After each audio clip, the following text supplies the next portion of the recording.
Hello and welcome back to Black Dice Gaming.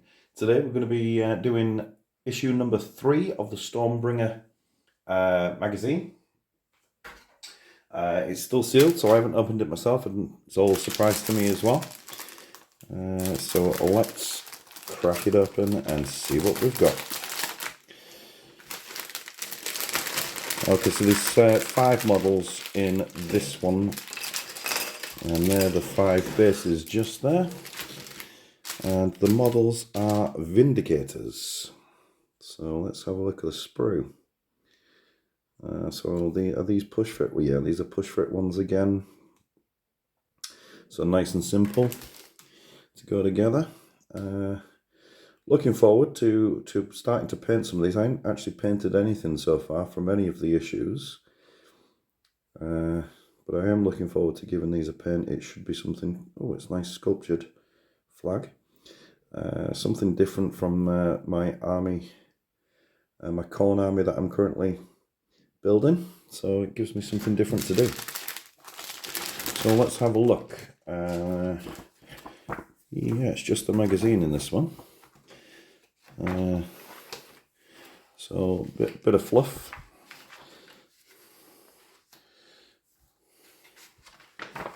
We go.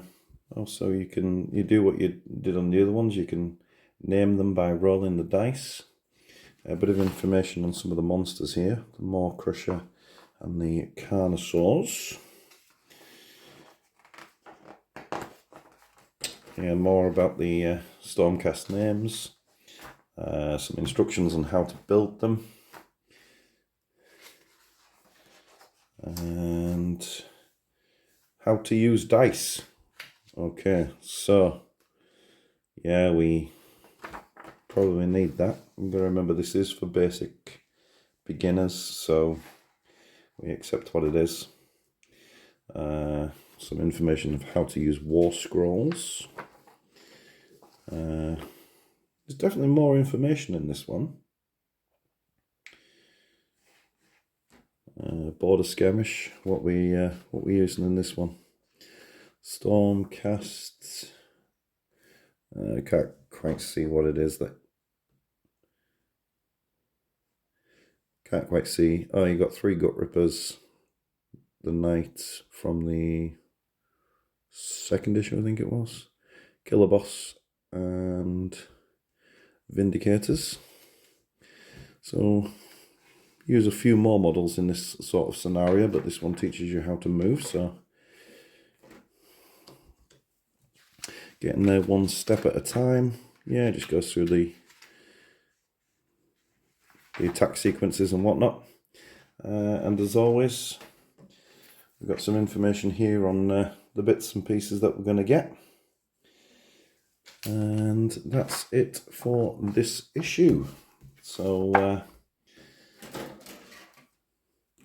I'll get the Vindicators made up and we'll have a look at theirs. So with the models made up, this is what we've got.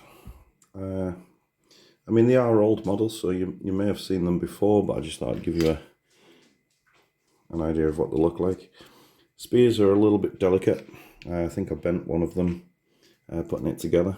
But some really nice sort of poses. Quite like the champion, or at least the leader of the unit. It's a really nice pose, that, you know, sending them all forth for the charge. But the one I like the most is certainly the flag carrier. I think that's a really, really nice sculpt.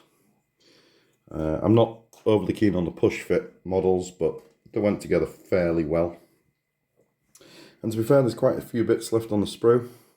It looks like they all had optional heads. Now in the instructions it said to build the flag bearer with this head. It didn't give you the alternative, but I managed to find it, and I built in with a helmeted head. Because if there's a choice between a helmeted and unhelmeted, I'm always going to use the helmeted head. There's a hole back here as well, so one of the models may have had a different back. But there was no instructions to use alternative pieces. But there's still a fair bit left over. Obviously these are the buttons that will go into the holes on the bases, but I ain't done them yet. So yeah, so quite a few heads left over at least, and quite a few of the 3 spears left over, and 1 shield, which could be used in some sort of diorama or anything. Anyway, that sums up issue 3. Issue 4 is coming very, very soon. In fact, it'll probably be released slightly after this one. So keep your eyes peeled, and hopefully I shall catch you in the next one.